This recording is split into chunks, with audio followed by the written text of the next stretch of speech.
السلام عليكم ورحمة الله. الحمد لله رب العالمين، نحمده ونستعينه ونؤمن به ونتوكل عليه، ونعوذ بالله من شرور أنفسنا وسيئات أعمالنا، من يهده الله فلا مضل له ومن يضلل فلا هادي له، وأشهد أن لا إله إلا الله وحده لا شريك له، وأشهد أن محمدا عبده ورسوله أرسله بالهدى ودين الحق ليظهره على الدين كله ولو كره المشركون. يا أيها الناس اتقوا ربكم الذي خلقكم من نفس واحدة وخلق منها زوجها وبث منهما رجالا كثيرا ونساء، واتقوا الله الذي تساءلون به والأرحام إن الله كان عليكم رقيبا. يا أيها الذين آمنوا اتقوا الله حق تقاته ولا تموتن إلا وأنتم مسلمون. يا أيها الذين آمنوا اتقوا الله وقولوا قولا سديدا يصلح لكم أعمالكم ويغفر لكم ذنوبكم، ومن يطع الله ورسوله فقد فاز فوزا عظيما. ثم أما بعد، فإن خير الحديث كتاب الله، وخير الهدي هدي محمد صلى الله عليه وسلم، وشر الأمور محدثاتها، وكل محدثة بدعة، وكل بدعة ضلالة. أيها الإخوة المؤمنون، أوصيكم بتقوى الله. أعوذ بالله من الشيطان الرجيم. إنما جزاء الذين يحاربون الله ورسوله ويسعون في الأرض فسادا أن يقتلوا أو يصلبوا أو تقطع أيديهم وأرجلهم من خلاف أو ينفوا من الأرض، ذلك لهم خزي في الحياة الدنيا ولهم في الآخرة عذاب عظيم. ബഹുമാനമുള്ള മുഅ്മിനീങ്ങളെ മുഅ്മിനാത്തുകളെ, മുത്തഖീങ്ങളായി തഖ്വയുള്ളവരായി ജീവിക്കണമെന്ന് വസിയ്യത്ത് ചെയ്യുകയാണ്. ഇസ്ലാമിന്റെ ശരീഅത്ത് പൂർണ്ണമാകുന്നത് മൂന്ന് കാര്യങ്ങളാണ്: ഇബാദത്തുകൾ, അതുപോലെ തന്നെ മുആമലാത്തുകൾ, അഖ്ലാഖ്. ഈ മൂന്ന് കാര്യങ്ങളാണ് ഇസ്ലാമിന്റെ ശരീഅത്തിന്റെ അടിസ്ഥാനം. ഇബാദത്തുകൾ നമുക്കെല്ലാവർക്കും അറിയാം. നിസ്കാരം, നോമ്പ്, ഹജ്ജ് തുടങ്ങിയ കാര്യങ്ങളൊക്കെ ഇബാദത്ത്.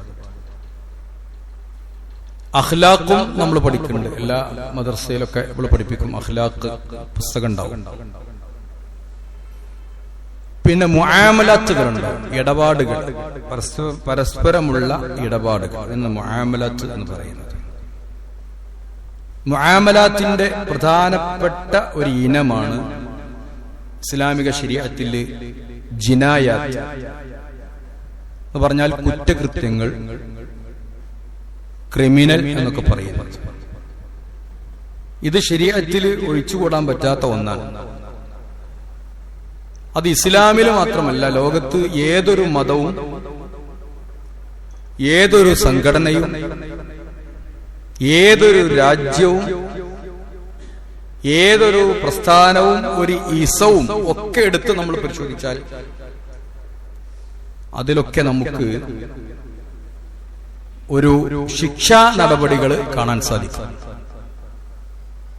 എല്ലായിടത്തും ഉണ്ട്, ഇസ്ലാമിൽ മാത്രമല്ല. ഏതൊരിടത്ത് പരിശോധിച്ചാലും അതിൽ ചില നിയമങ്ങളും ചട്ടങ്ങളും ഒരു ബൈലോ അതിനുണ്ടാവും. ആ നിയമങ്ങളും ചട്ടങ്ങളും പാലിച്ചാലുള്ള ഗുണങ്ങളും പാലിക്കാഞ്ഞാലുള്ള ശിക്ഷകളും ഉണ്ടാവും. നമ്മുടെ ഇന്ത്യൻ പീനൽ കോഡിലും അതുണ്ട്, ഇന്ത്യൻ ഭരണഘടനയിലും ഉണ്ട്. ഇസ്ലാമികമായി ഭരിക്കുന്ന ഇസ്ലാമിക ശരീഅത്ത് നടപ്പിൽ വരുത്തുന്ന രാജ്യത്തും അതുണ്ട്. ക്രിമിനൽ കുറ്റം എന്ന് പറയുമ്പോൾ അത് ഭരണഘടനയ്ക്ക് വിരുദ്ധമായ പ്രവർത്തനങ്ങൾ ഏർപ്പെടുമ്പോഴുള്ള കുറ്റമാണ് ക്രിമിനൽ കുറ്റം എന്ന് പറയുന്നത്. ഒരു ഭരണഘടനയിൽ മനുഷ്യന് സുരക്ഷിതത്വം ആവശ്യമാണ്.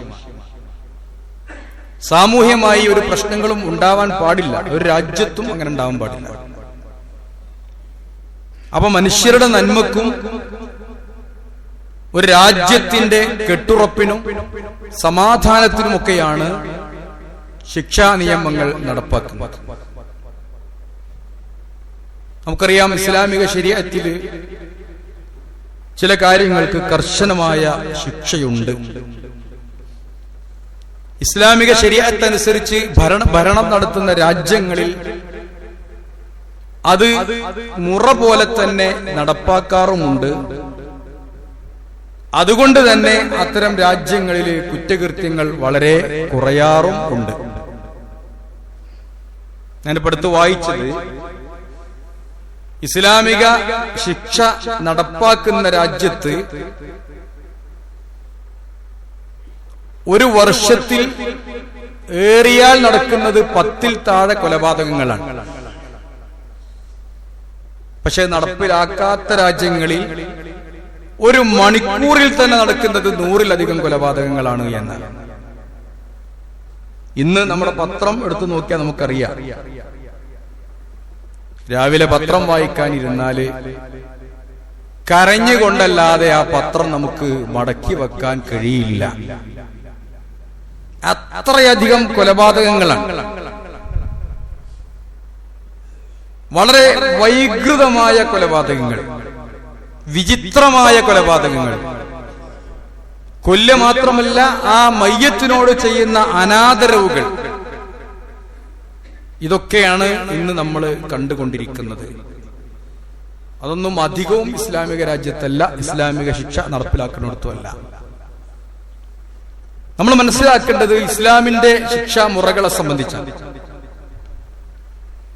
ഇസ്ലാമിൽ പ്രധാനമായും ഉള്ളത് 3 ഐറ്റം ശിക്ഷാ മുറകളാണ്. അത് പ്രധാനപ്പെട്ട തെറ്റുകൾക്കും തിന്മകൾക്കുമാണ്. വെറുതെ ഒരാളെ ആട്ടിപ്പിടിച്ച് ശിക്ഷിക്കുന്ന ഒരു പരിപാടി എവിടെയില്ല.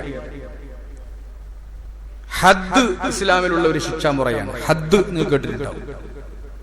ഹദ് അടിക്കുക, ഹദ് നിർവഹിക്കുക എന്നൊക്കെ കേട്ടിട്ടുണ്ടാവും. അത് ഇസ്ലാമിന്റെ ഒരു നിർണിത ശിക്ഷാ രീതിക്കാണ് ഹദ് എന്ന് പറയുക. ഇന്നത് ചെയ്താൽ അതിന് ഇന്ന ശിക്ഷ. പരിശുദ്ധ ഖുർആനിലും ഹദീസിലൊക്കെ അതുമായി ബന്ധപ്പെട്ട് ധാരാളം വിശദീകരണങ്ങളുണ്ട്. അസ്സാനിയത്തു വസ്സാനി, സൂറത്തുൻ നൂറിന്റെ തുടക്കത്തിൽ അസ്സാനിയത്തു വസ്സാനി, വ്യഭിചരിക്കുന്ന സ്ത്രീ, വ്യഭിചരിക്കുന്ന പുരുഷൻ, ഫഖ്തഉ ഐദിയഹുമാ, അസ്സാനിയത്തു വസ്സാനി ഫജ്ലിദു കുല്ല വാഹിദിൻ മിൻഹുമാ. ആ വ്യഭിചരിക്കുന്ന പുരുഷനെയും സ്ത്രീയെയും, ഇവിടെ സ്ത്രീയെയാണ് ആദ്യം പറഞ്ഞത്. വ്യഭിചാരത്തിലേക്ക് നീങ്ങാനുള്ള ഒരു കാരണം, ഒന്നാമത്തെ കാരണം ഒരു സ്ത്രീയാണ്. ഒരു സ്ത്രീയുടെ സമ്മതമില്ലാതെ വ്യഭിചാരം നടക്കൂല. ആലോചിച്ച് നോക്കൂ, പല രാജ്യത്തും വ്യഭിചാരത്തിന് ശിക്ഷയല്ല, ബലാത്സംഗത്തിന് ശിക്ഷയുള്ളൂ. പരസ്പരം അറിഞ്ഞുകൊണ്ടാണെങ്കിൽ, ഇഷ്ടത്തോടെയാണെങ്കിൽ, സഹകരിച്ചുകൊണ്ടാണെങ്കിൽ വ്യഭിചാരം നടത്താമെന്ന്. ഫാദർലെസ് പീപ്പിൾസ് അമേരിക്കയുടെ ഏറ്റവും വലിയ പ്രതിസന്ധിയാണ്. നിങ്ങൾ ഗൂഗിൾ പരിശോധിച്ചാൽ നിങ്ങൾക്ക് മനസ്സിലാക്കാൻ സാധിക്കും. അഡ്രസ് ഇല്ലാത്ത കുട്ടികൾ. ഇസ്ലാമിക ശരീഅത്തിലേക്ക് വരുവോടെ പറയുന്നു അസ്സാനിയത്തു വസ്സാനി ഫജ്ലിദു കുല്ല വാഹിദിൻ മിൻഹുമാ മിഅത്ത ജൽദ, 100 അടി അടിക്കണമെന്ന്. വ്യഭിചരിച്ച ആണിനെയും പെണ്ണിനെയും 100 അടി അടിക്കണം. വലാ തഖുദുകും ബിഹിമാ റഅഫത്തുൻ ഫീ ദീനില്ലാഹ്, അള്ളാഹുവിന്റെ ശിക്ഷ നടപ്പാക്കുന്നതിൽ നിങ്ങൾക്ക് അവരോട് ഒരു ദാക്ഷിണ്യവും തോന്നാൻ പാടില്ല. ഇൻ കുൻതും തുഅ്മിനൂന ബില്ലാഹി വൽ യൗമിൽ ആഖിരി, നിങ്ങൾ അള്ളാഹുവിലും അന്ത്യദിനത്തിലും വിശ്വസിക്കുന്നുവെങ്കിൽ വല്യഷ്ഹദ് അദാബഹുമാ ത്വായിഫത്തും മിനൽ മുഅ്മിനീൻ, അവരുടെ ശിക്ഷ നടപ്പാക്കുമ്പോ ഒരു വിഭാഗം മുഅ്മിനുകൾ കൂടി നിന്ന് അത് കാണട്ടെ എന്ന്. എവിടെങ്കിലും നേരം വിളിക്കുന്നതിന് മുമ്പ് കൊണ്ടുപോയി തൂക്കിക്കൊല്ലാനോ അടിക്കാനോ അല്ല പറഞ്ഞത്. പൊതുജനങ്ങളുടെ മുന്നിൽ വെച്ച് ശിക്ഷ നടപ്പാക്കുമ്പോ അത് കണ്ടവന്റെ മനസ്സ് പിടയും. അവൻ ഒരിക്കലും അത്തരം തിന്മയിലേക്ക് പോകൂല. എല്ലാവർക്കും താല്പര്യമുണ്ട്. ഇന്നൊക്കെ ചില കൊലപാതകങ്ങളുടെ ന്യൂസൊക്കെ കാണുമ്പോ കമന്റ് ബോക്സ് ചെന്ന് നോക്കിയാൽ എല്ലാരും കമന്റ്, നമ്മുടെ ഇന്ത്യ രാജ്യത്ത് ഇരുന്നിട്ടാണ് ചെയ്യരുത് ഓർക്കണം. എല്ലാരും കമന്റ് സൗദി അറേബ്യയെ പോലെ ശിക്ഷ നടപ്പാക്കണം എന്നാണ്. ഇന്നാലേ ഇതൊക്കെ ഇല്ലാതാകുള്ളൂ എന്നാണ്. എല്ലാ ചെറുപ്പക്കാരുടെയും മനസ്സ്, മനുഷ്യരുടെ മനസ്സാണ് കമന്റിലൂടെ നമ്മൾ വായിക്കുന്നത്. ഖുർആൻ അല്ലാഹ് പറഞ്ഞതാണ്, ഹദീസിൽ വിശദീകരിച്ചു. വ്യഭിചാരികൾ 2 തരമുണ്ട്. ഒരു വ്യഭിചാരി ഹലാലായ വിവാഹം കഴിച്ച് ഭാര്യയും ഭർത്താവും തമ്മിൽ സഹവസിച്ച് ആസ്വദിച്ച ആളുകൾ, അവർക്ക് മുഹ്സൻ എന്നാണ് പറയുക. മുഹ്സൻ എന്നാണ് അറബിയിൽ പറയുക. അങ്ങനത്തെ ആളുകൾ. മറ്റാളുകള് വിവാഹം കഴിച്ചിട്ടില്ല, അവര് ഭാര്യ ഭർത്തൃബന്ധം സഹവസിച്ചിട്ടില്ല, ഉണ്ടായിട്ടില്ല. അങ്ങനത്തെ ആളുകൾ ഹദീസിൽ വിശദീകരിച്ചു, ഹലാലായ വിവാഹം കഴിച്ച് ഭാര്യ ഭർത്താവായി ജീവിച്ച് ലൈംഗിക സുഖമൊക്കെ ആസ്വദിച്ച് പിന്നെയും അവർ വ്യഭിചരിച്ചാൽ അവരെ അടിച്ചാൽ പോരാ, എറിഞ്ഞു കൊല്ലണം എന്നാണ്. കാടത്തെന്നൊക്കെ തോന്നും കേൾക്കുമ്പോ, എറിഞ്ഞു കൊല്ലണം. ഞാൻ പിന്നെ വരുന്നുണ്ട് വിശദീകരിക്കാം. നമുക്ക് മനസ്സിങ്ങനെ എറിഞ്ഞാണ് കൊല്ലുമ്പോ ആ മനുഷ്യന്റെ എരട കണ്ണും മോറക്കണ്ട് കാണുമ്പോ, അങ്ങനെ ചില എന്താ പറയാ, എക്സ് മുസ്ലിംസ് ഉണ്ട്. ഞാൻ മദ്രസയെ പഠിച്ചിരുന്നു പണ്ട് കാലത്ത്. എന്റെ കുട്ടി ഇപ്പോഴും മദ്രസയിൽ പഠിക്കുന്നുണ്ട്. ഞാൻ പള്ളി കമ്മിറ്റി മെമ്പറായിരുന്നൊക്കെ പണ്ട് കുറെ എക്സ് മുസ്ലിങ്ങൾ ഇറങ്ങി വരാണ്ട് ആളുകളെ വിശ്വാസാക്കാൻ. ഒരു ചുക്കും അറിയില്ല അവർക്ക് ഇസ്ലാമിനെ പറ്റിയിട്ട്, അല്ലെങ്കിൽ സമൂഹത്തിൽ എന്തെങ്കിലും സ്ഥാനം നേടാൻ വേണ്ടിയിട്ട് പറഞ്ഞു പരത്തുന്നവരുണ്ടാവും. അതിൽ പറയാം. അപ്പൊ അവരെ എറിഞ്ഞു കൊല്ലണം എന്നാണ്. വേറെ നിയമമൊന്നുമില്ല. ആളുകൾ കൂടി നാലാൾ കാണുമ്പോ എറിഞ്ഞു കൊല്ല എന്ന് പറഞ്ഞാൽ കൊലക്കുറ്റം, കൊലപാതകമാണ് അവർക്ക് കൊടുക്കേണ്ട ശിക്ഷ. അതല്ല, അവര് കല്യാണം കഴിച്ചിട്ടില്ല, സ്വാഭാവികമായി വിട്ടുപോകും. അത് അവിടെ ഇളവുണ്ട്. കല്യാണം കഴിഞ്ഞിട്ടില്ല, ഇതൊന്നും അറിയില്ല അവർക്ക് അതിനെ പറ്റിയിട്ട്, അങ്ങനെ ജീവിച്ചിട്ടില്ല. അവരാണെങ്കിലാണ് ഖുർആൻ ഈ പറഞ്ഞത്, ഫജ്ലിദു കുല്ല വാഹിദിൻ മിൻഹുമാ മിഅത ജിൽദ, 100 അടി അടിക്കണം. ഹദീസ് വിശദീകരിച്ചു, 100 അടി അടിച്ചാൽ പോരാ, 1 കൊല്ലം നാട് കടത്തുകയും വേണമെന്നാണ്. രണ്ടാളെയും കൂടി ഒരു സ്ഥലത്തേക്ക് വിടാൻ പാടില്ല. ഹദീസിൽ പ്രത്യേകം വന്നിട്ടുണ്ട്, രണ്ടാളെയും 2 സ്ഥലത്തേക്ക് നാട് കടത്തണം. 100 അടി അടിക്കണമെന്ന്. അത് ഹദ്ദാണ്. ഒരാൾ മാപ്പ് കൊടുത്താലോ മാപ്പ് കൊടുക്കാൻ പറഞ്ഞാലോ ഒഴിവാകാത്തതാണ് ഹദ്ദ് എന്ന് പറയുന്നത്. ഒഴിവാവൂല ഒരിക്കലും. അത് ചെയ്തേ പറ്റൂ, നടപ്പിലാക്കിയേ പറ്റൂ. കോടതിയിലെത്തിയാൽ നിയമം, ഇതൊക്കെ പറയണത് നിയമം കോടതിയിലെത്തിയാലാണ്. ആരെങ്കിലും രഹസ്യമായി എവിടെയെങ്കിലും എന്തെങ്കിലും ചെയ്യുന്നുണ്ടെങ്കിൽ അതൊന്ന് അന്വേഷിച്ചെടുക്കേണ്ടത് ഒരു മുസ്ലിമിന്റെ ബാധ്യതയല്ല. അതിന് ആരും ആവശ്യമല്ല. അത് അവരെന്നെ അവരുടെ പടച്ചോനായി അവരായി. കോടതിയിൽ ഒരു കേസ് എത്തിയാൽ ചെയ്യേണ്ട നടപടിയാണ് ഇവിടെ പറഞ്ഞിട്ടുള്ളത്. ആലോചിക്കൂ, അത് വ്യഭിചാരിക്കുള്ള ഹദ്ദാണ്. നേരെ തിരിച്ചു പറഞ്ഞിട്ടുണ്ട്. കട്ടാല്, കള്ളനും കള്ളത്തിയും. ആദ്യം പറഞ്ഞത് വ്യഭിചരിക്കുന്ന പെണ്ണും വ്യഭിചരിക്കുന്ന ആണും. കാരണം വ്യഭിചാരം അധികം ഉണ്ടാകുക പെണ്ണുങ്ങൾ കാരണമാണ്. കള്ളന്മാരെ പണി, കട്ടെടുക്കൽ അധികം പെണ്ണുങ്ങളല്ല ആണുങ്ങളാണ് അതിന് മുൻതൂക്കം. അതുകൊണ്ട് അള്ളാഹ് അവിടെ പറഞ്ഞത് ആദ്യം കള്ളൻ പിന്നെ കള്ളത്തി. ഇവിടെ രണ്ടാമതാണ് ആണിനെ പറ്റി പറഞ്ഞത്. കള്ളനും കള്ളത്തിയും അവർ രണ്ടാളെ കൈ മുറിക്കണം.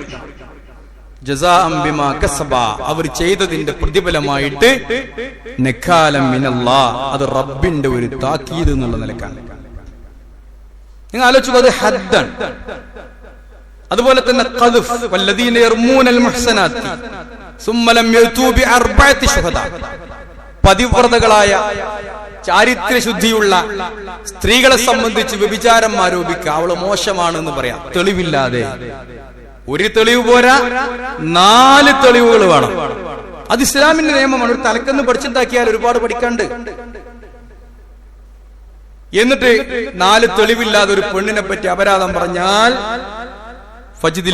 ഫജ്ലിദൂഹും 80 ജൽദ, അവരെ 80 അടി അടിക്കണം. മാത്രമല്ല അവരെ ഡിസ്ക്വാളിഫൈ ചെയ്യണം.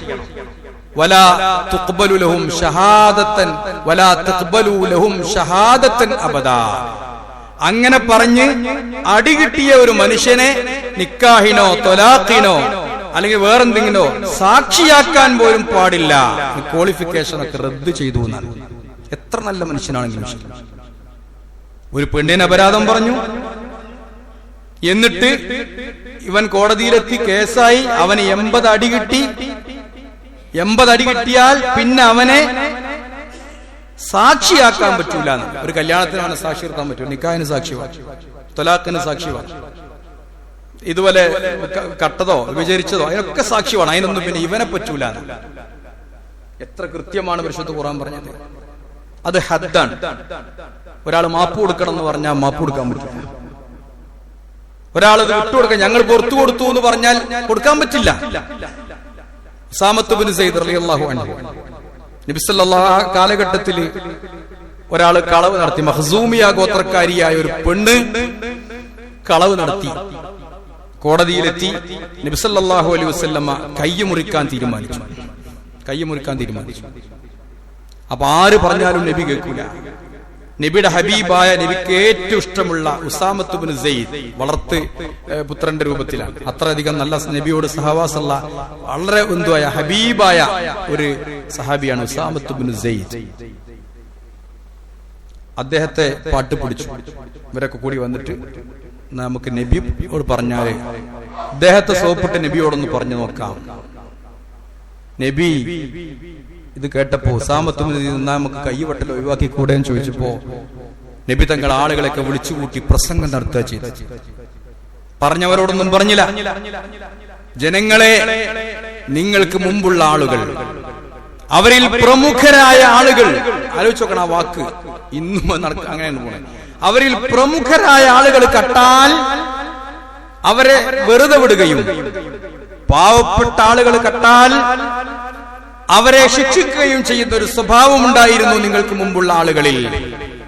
അതുകൊണ്ട് വല്ലാഹി ലൗ അന്ന ബിന്ത മുഹമ്മദൻ ഫാത്തിമ, മുഹമ്മദിന്റെ മകൾ ഫാത്തിമ കട്ടാലും ലഖതഅതു യദഹാ, അവളുടെ കൈ ഞാൻ മുറിക്കും. അതാണ് നബിയുടെ പ്രഖ്യാപനം. നീതിയുടെ പ്രഖ്യാപനം, നിയമത്തിന്റെ പ്രഖ്യാപനം. നിയമം അങ്ങനെയാണ്. നീതിയുടെ തുലാസ് അങ്ങനെയാണ്. നീതി ദേവതയുടെ തുലാസിന്റെ കണ്ണിന്റെ കെട്ടഴിഞ്ഞോ എന്ന് പലപ്പോഴും നമുക്ക് തോന്നിപ്പോകാറുണ്ട്. ഇന്ത്യൻ നീതി ന്യായ വ്യവസ്ഥയിലൂടെ ആ എംബ്ലം അതാണ്. ഒരു ദേവത, ഒരു നീതി ദേവത കണ്ണ് കെട്ടിയിട്ട് ഒരു തുലാസ് പിടിച്ചിങ്ങനെ നിൽക്കും. നീതിയാണ്, നോട്ടമില്ല. ആര് ചെയ്താലും നോട്ടമില്ല. പ്രമുഖരെന്നോ പാവപ്പെട്ട, അങ്ങനെയാണ് നിയമം.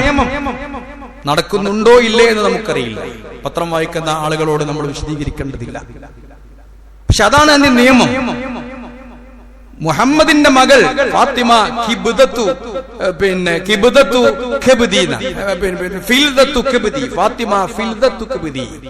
ഫാത്തിമ എന്റെ കരളിന്റെ കഷ്ണമാണ്. അതൊക്കെ നബി തങ്ങൾ പറയും. നബിയുടെ മകള് നബിയുടെ കരളിന്റെ കഷ്ണമാണ്. ആ കരളിന്റെ കഷ്ണം കട്ടാലും ഞാൻ കൈമുറിക്കും എന്ന് പ്രഖ്യാപിച്ച് അവളുടെ കൈമുറിച്ചു എന്നതാണ് ഇസ്ലാമിന്റെ ചരിത്രം. അത് ഹദ്ദാണ്. അതുകൊണ്ട് നിർണിതമായ നിയമം, അതാണ് ഹദ്ദ് എന്ന് പറഞ്ഞാൽ. മറ്റൊന്ന് ഖിസാസാണ്, പ്രതിക്രിയ എന്നത്. ഒരാളെ കൊന്നു, അല്ലെങ്കിൽ ഒരാളുടെ അവയവം നഷ്ടപ്പെടുത്തി, അല്ലെങ്കിൽ ഒരു അവയവം ഉപയോഗശൂന്യമാക്കി, ആ അവയവത്തിന് കഴിയില്ല, കണ്ണിന്റെ കാഴ്ച നഷ്ടപ്പെടുത്തി, ചെവിയുടെ ഉള്ളിൽ എന്തേലും ഇട്ട് കുത്തി ചെവിന്റെ കേൾവി നഷ്ടപ്പെടുത്തി, കൈമുറിച്ചു കളഞ്ഞു. ഇങ്ങനെയൊക്കെ സംഭവിച്ചാൽ അതിന് പ്രതിക്രിയ എടുക്കണമെന്ന്. കാരണം ഒരു മനുഷ്യൻ പവിത്രനാണ്. ഒരു മനുഷ്യന്റെ ദമ്, രക്തം പവിത്രമാണ്. നബി തങ്ങൾ പ്രഖ്യാപിച്ചിട്ടുണ്ട്, ഇന്ന ദിമാഅക്കും വഅറാലക്കും വഅംവാലക്കും ഹറാമുൻ അലൈക്കും. നിങ്ങളുടെ സമ്പത്തും നിങ്ങളുടെ ശരീരവും ഒക്കെ നിങ്ങൾക്ക് പവിത്രമാണ്. നിങ്ങളുടെ അഭിമാനം പവിത്രമാണ്. അതൊന്നും നിങ്ങൾ പിച്ചു ചീന്താൻ പാടില്ല. അതുകൊണ്ട് അങ്ങനെ ആരെങ്കിലും ചെയ്താൽ അതിന് ഖിസാസ്. രണ്ടാമത്തത് ഹദ്ദ് കഴിഞ്ഞ പിന്നെ ഖിസാസ്, അത് പ്രതിക്രിയയാണ്. ആദം നബി അലൈഹി സ്വലാമിന്റെ രണ്ട് മക്കള് ഹാബീൽ ഖാബീലിന്റെ ചരിത്രം ഖുർആനിൽ പറയുന്നു. വത്ലു അലൈഹിം നബഅ ബനൈ ആദം ബിൽ ഹഖ്. ആദം നബിയുടെ മക്കളുടെ കഥ പറഞ്ഞു കൊടുത്തു. നമുക്കാ പറഞ്ഞു തരുന്നത്. ഇത് ഖറബാ ഖുർബാനൻ, അവർ ഖുർബാൻ നടത്തി. ഫതുഖബ്ബല മിൻ അഹദിഹിമാ വലം യുതഖബ്ബൽ മിനൽ ആഖർ. ഒരാളുടെ ഖുർബാൻ സ്വീകരിച്ചു, മറ്റൊരാളുടെ സ്വീകരിച്ചില്ല. അസൂയ കാരണം ഖാബീൽ എന്ന് പറയുന്ന മൂത്ത സഹോദരൻ പറഞ്ഞു ഹാബീൽ. ഇങ്ങനെയാണ് വേദഗ്രന്ഥങ്ങളിലൊക്കെ അയാളുടെ പേര് കിടക്കുന്നത്. അല്ലാഹു അഅലം. ലഅഖ്തുലന്നക, നിന്നെ ഞാൻ കൊല്ലും. ഖാല ഇന്നമാ യതഖബ്ബലുല്ലാഹു മിനൽ മുത്തഖീൻ. മുത്തഖീങ്ങളിൽ നിന്ന് ഇതൊക്കെ സ്വീകരിക്കുള്ളൂ അദ്ദേഹം പറഞ്ഞു. കൊല്ലും എന്ന് തീരുമാനിച്ചപ്പോ അനുജൻ പറഞ്ഞു, ലഇൻ ബസത്ത ഇലയ്യ യദക ലിതഖ്തുലനി മാ അന ബിബാസിത്തിൻ യദയ്യ ലിഅഖ്തുലക ഇന്നി യഖാഫുല്ലാഹ റബ്ബൽ ആലമീൻ. നീ എന്നെ കൊല്ലാൻ വേണ്ടി എന്റെ നേർക്ക് കൈ നീട്ടിയാലും ഞാൻ നിന്റെ നേരെ കൈ നീട്ടില്ല, ഞാൻ പടച്ചോനെ പോലുള്ള ആളാണ്, നീ എന്നെ കൊന്നാലും ഞാൻ പ്രതികരിക്കില്ല, മുണ്ടാതെ നിൽക്കും.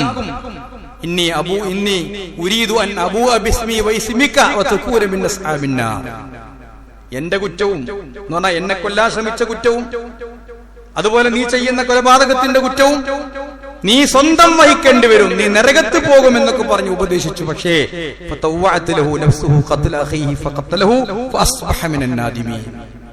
മൂപ്പര മനസ്സിന് തോന്നി ഇവനെ കൊന്നു കളയണമെന്ന് തോന്നിയിട്ട് ലോകത്താദ്യം നടക്കുന്ന കൊലപാതകത്തെ സംബന്ധിച്ച് അള്ളാഹു പറയാ, കൊന്നു കഴിഞ്ഞപ്പോ അങ്ങനെയാണല്ലോ ഒക്കെ. കൊന്നാ പിന്നെ എന്താ ചെയ്യേണ്ടതെന്നില്ല. ചില ആൾക്കാർ ആ മടാൾ കൊടുത്തിട്ട് പിന്നെ പോലീസ് സ്റ്റേഷനിലേക്ക് പോകും. ചിലർ അപ്പൊ തന്നെ വെട്ടി നുറുക്കിയിട്ട് എന്താ ഓന്റെ മാർഗച്ച ഫ്രിഡ്ജിൽ വെക്കുകയാണ്, അങ്ങനെ ചിലർ ചാറ് വെച്ച് കഴിക്കുകയാണെങ്കിൽ അങ്ങനെയൊക്കെ ഇന്നത്തെ കൊലപാതകം. കൊന്നു കഴിഞ്ഞ വരെ ഓന ആവേശം ഉണ്ടാവുള്ളൂ. തന്റെ മുമ്പ് കിടക്കുന്ന കൊല്ലപ്പെട്ട ആള് മരിച്ചു എന്ന് ബോധ്യമായാൽ ഇവന്റെ മനസ്സാകെ മാറും. അങ്ങനെയല്ലേ പത്രത്തിലൊക്കെ നമ്മൾ വായിക്കാറുള്ളത്. നേരിട്ട് പോയി കീഴടങ്ങും. എത്ര ആളെ കൊന്നാലും, ഒരാളെ കൊന്നാലും, ഒരാളെ കൊന്നാലും ഒക്കെ മനുഷ്യൻ പെട്ടെന്നൊരു ദേഷ്യത്തിന്, അങ്ങനെ ഒരു മനുഷ്യനാകാൻ പാടില്ല യഥാർത്ഥത്തിൽ പഠിപ്പിക്കണത്. പെട്ടെന്ന് ദേഷ്യം വേറൊരു സംഭവമാണ്. അങ്ങനെ ആകെ മാറി ഇവ ദേറ്റ് നടക്കുകയാണ്. എന്ത് ചെയ്യണം അറിയില്ല. അദ്ദേഹം ആകെ ഖേദിച്ചു നടക്കുകയാണ്, നഷ്ടപ്പെട്ട് നടക്കുകയാണ്. അപ്പോൾ അല്ലാഹു തആല ഫബഅസല്ലാഹു ഖുറാബൻ യബ്ഹസു ഫിൽ അർളി ലിയുരിയഹു കൈഫ യുവാരി സൗഅത അഖി. ഈ ഡെഡ് ബോഡി എങ്ങനെ മറക്കണം എന്നറിയാതെ അങ്ങ് നിൽക്കുമ്പോൾ ഒരു കാക്ക വന്നിട്ട് മണ്ണില് മാന്തുന്നത് കണ്ടു. അപ്പൊ അദ്ദേഹം പറഞ്ഞു, യാ വൈലത അഅജസ്തു അൻ അകൂന മിസ്ല ഹാദൽ ഖുറാബി ഫഉവാരി സൗഅത അഖി ഫഅസ്ബഹ മിനൻ നാദിമീൻ. ഈ ഒരു കാക്കന്റെ ബുദ്ധി പോലും എനിക്കുണ്ടായില്ലല്ലോ ആ സമയത്ത്. ഒന്ന് ചിന്തിക്കാൻ, ഒന്ന് ആലോചിക്കാൻ ഒരു കാക്കയുടെ ബുദ്ധി പോലും എനിക്ക് കിട്ടിയില്ലല്ലോ. അങ്ങനെ അദ്ദേഹം വളരെയധികം ഖേദിച്ചു എന്ന് പരിശുദ്ധ ഖുർആൻ പറയുന്നു.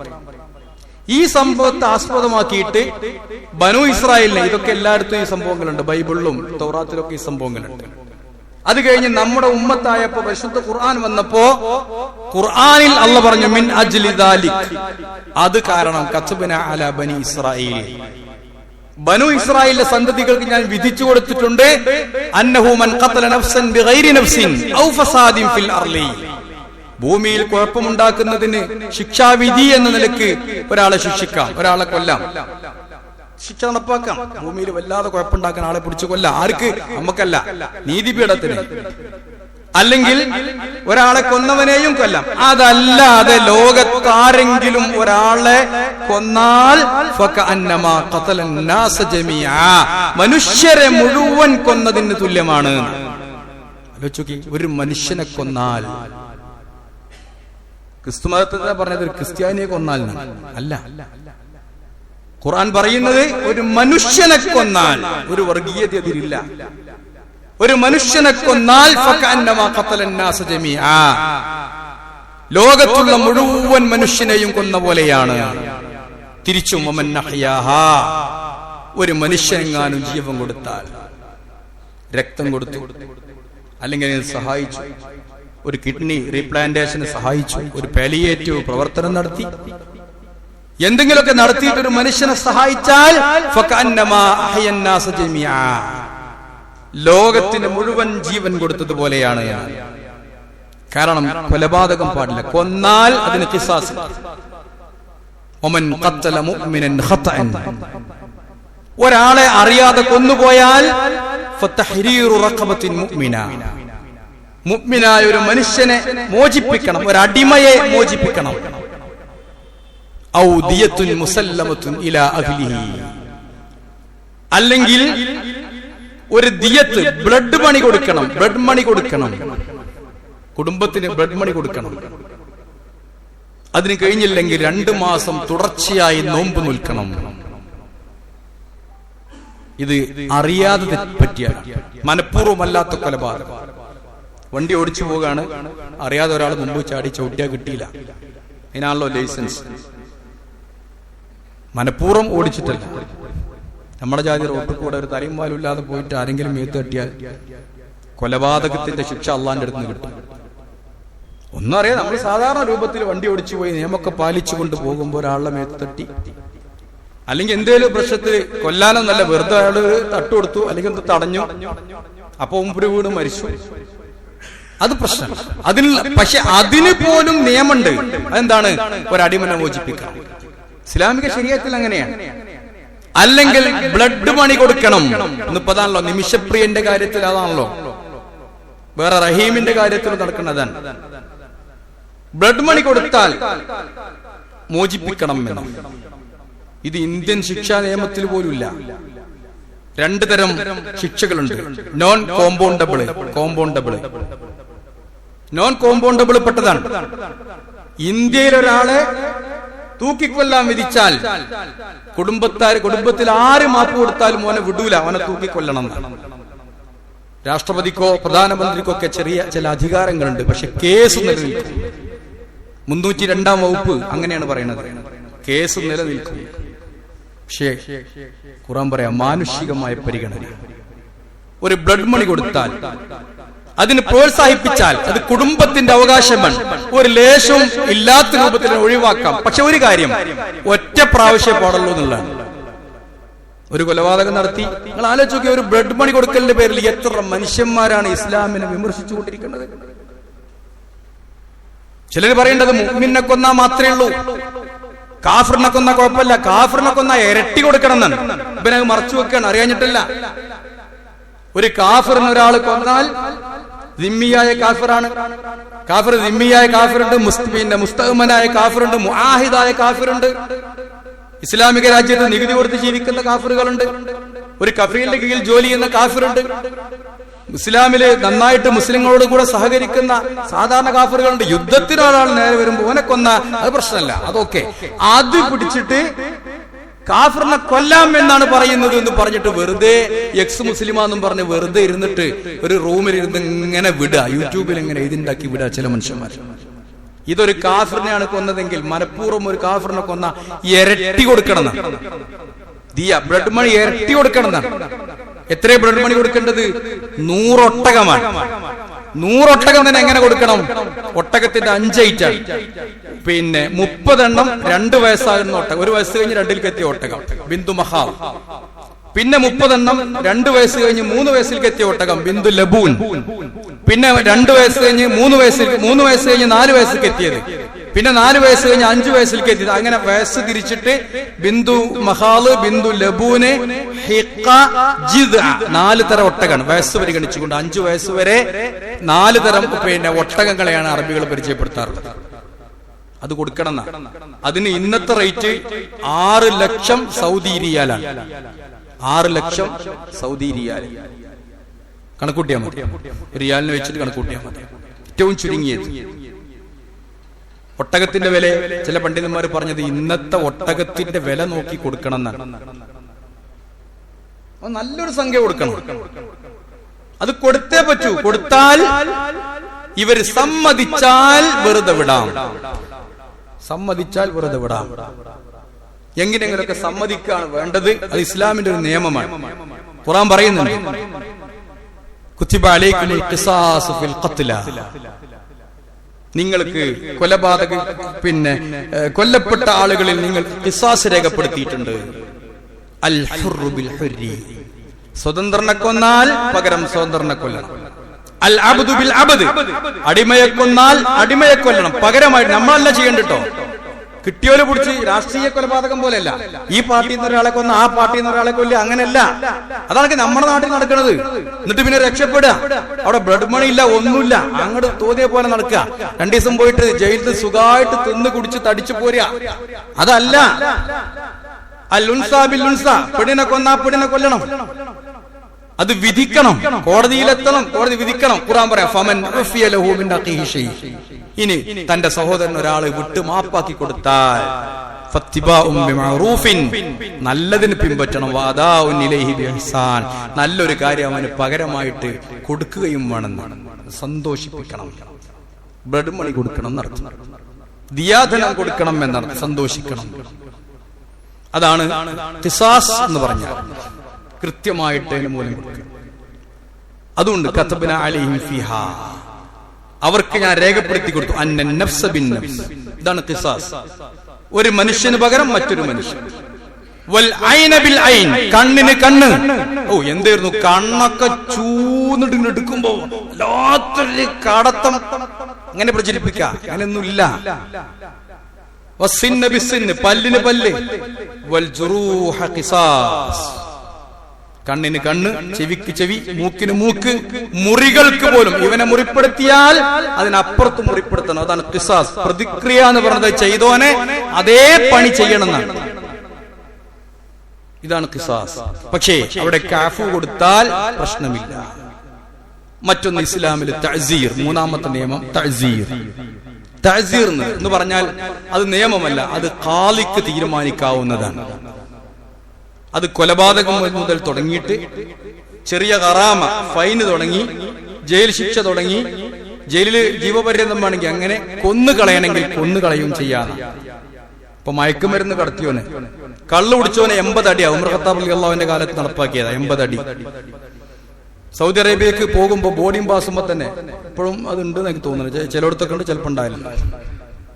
സൗദി എയർലൈൻസിന്റെ ബോർഡിംഗ് പാസിൽ കൊടുക്കും അൽ ഖത്ൽ ഉഖൂബത്തു പിന്നെ ഹാരിബി അൽ മുഖദ്ദിറാത്ത്, ഡെത്താണ്. ഡ്രഗ് ട്രാഫിക്കറിന് പിന്നെ ഡെത്താണ് ശിക്ഷ എന്ന് എഴുതി കൊടുക്കണം. അത് കൊടുക്കും, കൊല്ലും. ബോർഡിംഗ് പാസ് പോലെ എഴുതി കൊടുക്കും. അവിടുത്തെ നിയമമാണ്. നിങ്ങൾ ആരും കണ്ടുക്കോ എനിക്കറിയില്ല. സൗദി അറേബ്യയില് പച്ചക്ക് എല്ലാരെയും നാട്ടിലൊക്കെ ആട്ടുകാരൊക്കെ കൂടിയിട്ട് ജുമാന്റെ ശേഷോ ദുഹറിന്റെ ശേഷോ അസറിന്റെ ശേഷോ ഒക്കെ എല്ലാവരും ഇടയിൽ ശിക്ഷ നടപ്പാക്കും. അത് കാണുമ്പോ ആൾക്കാർ കയ്യൊട്ടും. അമേരിക്കക്കാർക്ക് കയ്യൊട്ടുന്ന ആൾക്കാരുണ്ട്. മയക്കുമരുന്ന് പിടിച്ച ആദ്യ ഓതുന്ന ആയത്താ ഞങ്ങൾ ഓതി കേൾപ്പിച്ച ആയത്ത്, ഇന്നമാ ജസാഉൽ ലദീന യുഹാരിബൂന അല്ലാഹ വറസൂലഹു വയസ്അഊന ഫിൽ അർളി ഫസാദാ. അല്ലാഹുവിനോടും റസൂലിനോടും യുദ്ധം പ്രഖ്യാപിക്കുന്ന ആളുകള്, നാട്ടിൽ കുഴപ്പമുണ്ടാക്കുന്ന ആളുകൾ, അവരെ അറുംകൊല ചെയ്യണം. ഔ യുസല്ലബു, അല്ലെങ്കിൽ ക്രൂശിക്കണം. ഔ തുഖത്ത ഐദീഹിം അർജുലുഹും മിൻ ഖിലാഫ്, അല്ലെങ്കിൽ അവിടെ കയ്യോ കാലോ വിപരീതമായി ഛേദിക്കണം. ഔ യുൻഫു മിനൽ അർൾ, അല്ലെങ്കിൽ നാട്ടിൽ നിന്ന് പുറത്താക്കണം. ദാലിക ലഹും ഖിസ്യും ഫിൽ ഹയാത്തി ദുനിയ, അവർക്കത് ദുനിയാവിൽ തന്നെ ഒരു നിന്ദയായി മാറട്ടെ. കഴിഞ്ഞില്ല, വലഹും ഫിൽ ആഖിറതി അദാബുൻ അളീം, അവർക്ക് പരലോകത്തും വലിയ ശിക്ഷയുണ്ട് എന്ന് ഓർക്കണം. ദുനിയാവ് ചെയ്തോട് കഴിയൂല. ആ തഅ്സീർ വിധിക്കൽ ആരാണ്? ആ മയക്കുമരുന്ന് കടത്തിയാൽ അത് ഇത്ര ഗ്രാം ഉണ്ടെങ്കിൽ ഇന്ന ശിക്ഷ, 25 കൊല്ലം ജയില്, 30 കൊല്ലം ജയില്, അല്ലെങ്കിൽ 40. കരുതിയ പോലെ അബദ്ധത്തിൽ പിടിക്കൊന്നുമില്ല. അവിടുത്തെ ഇന്റലിജൻസ് സംവിധാനങ്ങൾ. എയർപോർട്ടില് നായ്ക്കൾ ഉപയോഗിച്ചുകൊണ്ട് എത്രയോ കാലം മുമ്പ്, ഇപ്പോഴാണ് പല സ്ഥലത്തും തുടങ്ങിയിട്ടുള്ളൂ, സൗദി അറേബ്യയില് നായ്ക്കളെ പരിശീലിപ്പിച്ചിട്ട് മയക്കുമരുന്ന് പിടിക്കും. നായ്ക്കളെ ലഗേജ് നോക്കിച്ച് മയക്കുമരുന്ന് പിടിക്കുന്ന സംഭവം എന്നോ തുടങ്ങിയിട്ടുണ്ട്. ഒരു ടെക്നോളജിയും പറ്റൂല, നായെ പറ്റുള്ളൂ എന്ന് മനസ്സിലാക്കിയിട്ടുണ്ട് പഴയ കാലം മുതലേ. എങ്ങനെ കൊണ്ടായാലും കേസിൽ അവരെ രക്ഷപ്പെടാൻ നല്ല പണിയാണ്. അതിനൊക്കെ മറികടന്നുകൊണ്ട്, എല്ലാ ചോദ്യവും എല്ലാ വിചാരണയും മറികടന്നുകൊണ്ട് ഈ ജാതി അക്രമം ചെയ്യുമ്പോ അവര് പരസ്യമായി കൊല്ലും. നിശ്ചിത അളവ് കൊണ്ടുപോയാൽ അതിന് തഅ്സീർ എന്നാ പറയാം. ആ ശിക്ഷ ഖാലിക്ക് തീരുമാനിക്കാം. അപ്പൊ ഇങ്ങനെ 2-3 ഐറ്റാണ്. അല്ലാതെ ആരെ ആട്ടിപ്പിടിച്ചെന്ന് കൊല്ലണ പരിപാടിയൊന്നും ഇസ്ലാമിലില്ല. ഈ എക്സ് മുസ്ലിംസ് പറഞ്ഞിട്ടാ എല്ലാരും ആട്ടിപ്പിടിച്ച് കൊല്ലുക. നിങ്ങൾ ആലോചിച്ച് നോക്കി, ഒരു കട്ടോന്റെ കൈ മുറിക്കണമെങ്കിൽ എന്തെല്ലാം നിയമമുണ്ട് അറിയോ ഇസ്ലാമില്? ആര് കട്ടു, എന്തിന് കട്ടു, എങ്ങനെ കട്ടു, എപ്പ കട്ടു, ഏത് കട്ടു, കൃത്യമായ നിലപാടുണ്ടാവണം. ആര് കട്ടു? മുസ്ലിങ്ങൾ കട്ടാലേ കൈ മുറിക്കുള്ളൂ. മുസ്ലിങ്ങൾ അല്ലാത്തവൻ കട്ടാ കൈ മുറിക്കൂല. അതുപോലെ തന്നെ ഒരു ഭ്രാന്തം കട്ടാ കൈ മുറിക്കൂല. ആര് കട്ടു, എന്തിനു കട്ടു? വിശന്നോ കട്ടാ കൈ മുറിക്കാൻ പാടില്ല. എത്ര കട്ടു? ഒരു റുബുഅ ദീനാറെങ്കിലും കക്കണം. ₹1 2 കട്ടാ കൈ മുറിക്കൂല. റുബുഅ ദീനാറിന്റെ വില എത്രയായിരിക്കും ആലോചിക്കുക. അത്ര കക്കണം. അതുപോലെ തന്നെ എവിടുന്ന് കട്ടു? പള്ളിക്ക് സാധനം പുറത്തു വെച്ചിരുന്നു, കട്ടുണ്ടോയി, ശിക്ഷിക്കാൻ പറ്റൂല. ഹെർസിൽ വെക്കണം. കാശ് ഞാൻ സൂക്ഷിക്കേണ്ടടുത്ത് സൂക്ഷിക്കണം.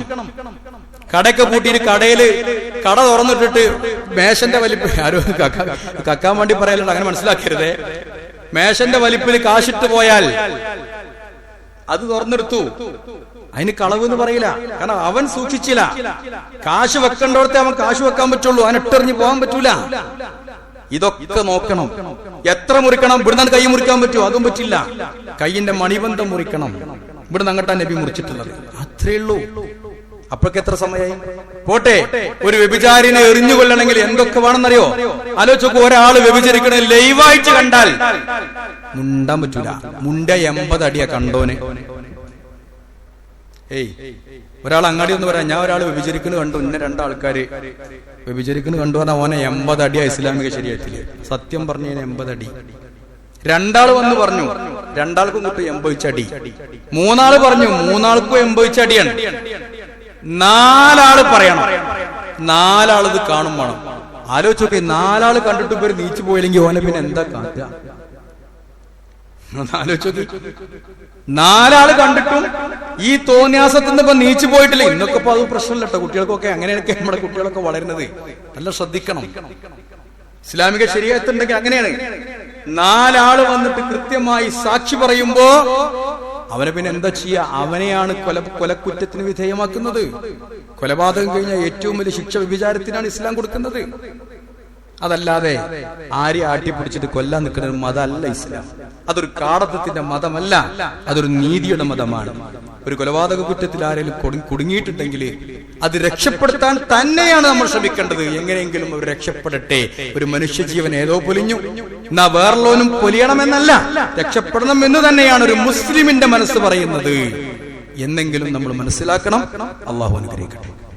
അൽഹംദുലില്ലാഹി റബ്ബിൽ ആലമീൻ വലാഖിബത്തു ലിൽ മുത്തഖീൻ വലാ ഉദ്വാന ഇല്ലാ അലൽ ളാലിമീൻ വസല്ലി വസല്ലിം അലാ ഖാതിമിൽ അംബിയാഇ വൽ മുർസലീൻ നബിയിന മുഹമ്മദിൻ വആലിഹി വസഹ്ബിഹി അജ്മഈൻ അമ്മാ ബഅദു ഇത്തഖുല്ലാഹ ഇബാദല്ലാഹ്. ബഹുമാന്യരെ, ഒരു കാര്യം ഉണർത്താനുള്ളത്, നമ്മുടെ ഹജ്ജുമായി ബന്ധപ്പെട്ട് 31-ാം തീയതി വരെ അപേക്ഷ കൊടുക്കാന്നാണ് എനിക്ക് തോന്നുന്നത്. അതുകൊണ്ട് ഞാൻ കഴിഞ്ഞ വർഷം സൂചിപ്പിച്ചതുപോലെ ഹജ്ജിനൊക്കെ നമ്മുടെ ചെറുപ്പക്കാർ സാധ്യമാവുമെങ്കിൽ പോകണം.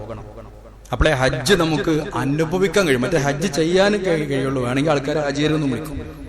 നമ്മുടെ ചെറുപ്പക്കാരൊക്കെ അങ്ങനെ ട്രെൻഡ് ഇപ്പൊ ഉണ്ട്. പൊതുവെ ചെറുപ്പക്കാരൊക്കെ ഹജ്ജിന് പോകുന്നുണ്ട്. നിസ്കരിക്കണ പോലെ, നോമ്പ് വയ്ക്കണ പോലെ തന്നെ ഹജ്ജിനെ കാര്യമായി എടുത്ത് സാമ്പത്തികമായൊക്കെ കല്യാണം കഴിക്കാത്ത ചെറുപ്പക്കാരനെ ഇപ്പോൾ സാമ്പത്തികമായി അഭിവൃദ്ധിയുള്ള ധാരാളം ആളുകളുണ്ട്. എഞ്ചിനീയറിംഗും മറ്റും ജോലി ചെയ്യുന്ന ആളുകളുണ്ട്. അവരൊന്നും കാത്തു നിൽക്കരുത്. ഹജ്ജിന് അപേക്ഷ കൊടുക്കാൻ പറ്റുന്നവർക്ക് നമ്മൾ ഹജ്ജിന് അപേക്ഷ കൊടുക്കുക. അതിന്റെ സമയമാണ്. ശ്രദ്ധിക്കേണ്ട ഒരു കാര്യം, 2026 ഡിസംബർ 31 വരെ വാലിഡിറ്റി ഉള്ള പാസ്പോർട്ട് നമ്മുടെ കയ്യിൽ ഉണ്ടാവണം എന്ന് ശ്രദ്ധിക്കണം. അപ്പൊ കൊടുക്കാൻ ഉദ്ദേശിക്കുന്നുണ്ടെങ്കിൽ പാസ്പോർട്ടൊക്കെ ഒന്ന് ശ്രദ്ധിച്ച് ഗവൺമെന്റ് എല്ലാ നിലക്കും, കഴിഞ്ഞ പ്രാവശ്യം ഗ്രൂപ്പിൽ പോകുന്ന പലർക്കും, പ്രൈവറ്റ് ആയിട്ട് പോകുന്നവർക്ക് ഹജ്ജ് ചെയ്യാൻ പറ്റിയിട്ടില്ല, പോകാൻ പറ്റിയിട്ടില്ല. ഗവൺമെന്റ് ആജാതി പ്രശ്നങ്ങളൊന്നും ഉണ്ടാവില്ല. വളരെ സുതാര്യമായിട്ട് നിർവഹിക്കപ്പെടുന്ന ഒരു സംഗതിയാണ്. അതുകൊണ്ട് പരമാവധി ആളുകൾ അതിൽ ശ്രമിക്കണം എന്ന് ഉണർത്തുന്നു. അള്ളാഹു അനുഗ്രഹിക്കട്ടെ. اللهم اغفر للمؤمنين والمؤمنات والمسلمين والمسلمات الأحياء منهم والأموات إنك مجيب الدعوات وقاضي الحاجات. ربنا ظلمنا أنفسنا وإن لم تغفر لنا وترحمنا لنكونن من الخاسرين. اللهم أعز الإسلام والمسلمين وأذل الشرك والمشركين ودمر أعداءك أعداء الدين. ربنا آتنا في الدنيا حسنة وفي الآخرة حسنة وقنا عذاب النار. ربنا هب لنا من أزواجنا وذرياتنا قرة أعين واجعلنا للمتقين إماما.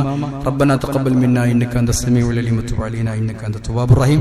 ربنا اغفر لنا ولإخواننا الذين سبقونا بالإيمان ولا تجعل في قلوبنا غلا للذين آمنوا ربنا إنك رؤوف رحيم.